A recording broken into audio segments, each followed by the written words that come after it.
Kool and the Gang avec Get Down on It. On part à Châteauneuf-du-Pape. Béatrice Blanchet est en compagnie d'Amélie Barraud. Vous savez qu'elle nous fait visiter cette commune.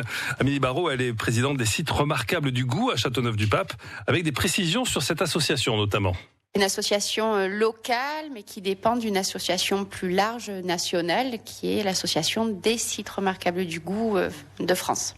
Alors, un site remarquable du goût, il regroupe 4 critères fondamentaux qui sont, évidemment, le produit, mais aussi, il doit tourner autour du patrimoine historique, architectural, paysager. L'environnement est aussi donc un critère essentiel, et également autour de l'accueil du public et du savoir-faire des hommes.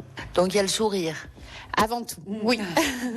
Ce sont des lieux que vous proposez ? Notamment donc les caveaux de dégustation qui ont bien voulu rentrer et adhérer à la démarche du site remarquable du goût, et également des établissements hôteliers et restauration qui dépendent eux d'une autre charte d'accueil, la charte d'accueil des restaurants dans un premier temps.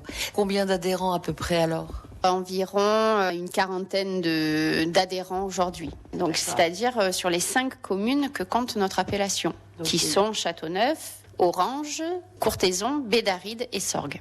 C'est pas un label à proprement parler, puisque ça n'a pas encore cette dénomination-là, mais c'est un vrai engagement de la part soit des propriétaires des restaurants, soit des propriétaires des domaines, d'adhérer à une démarche globale, pas uniquement tournée vers le produit, mais tournée aussi vers le public que l'on accueille, tournée vers l'environnement, vers notre passé également. C'est un gage de qualité pour recevoir le public local ou étranger chez nous. Pour faire ce choix de ces signataires, de ces adhérents à cette charte, comment vous avez procédé ?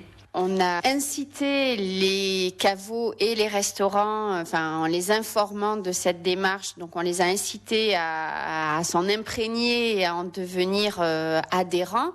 Et donc, c'est sur la base du volontariat que chaque caveau aujourd'hui signataire a dans un premier temps établi un prédiagnostic pour être complètement dans le moule de la charte, et ensuite un organisme certificateur extérieur est venu faire un diagnostic pour le coup définitif et donner la qualification adhérent site remarquable. Tous les 3 ans, l'organisme certificateur se rend dans les lieux adhérents.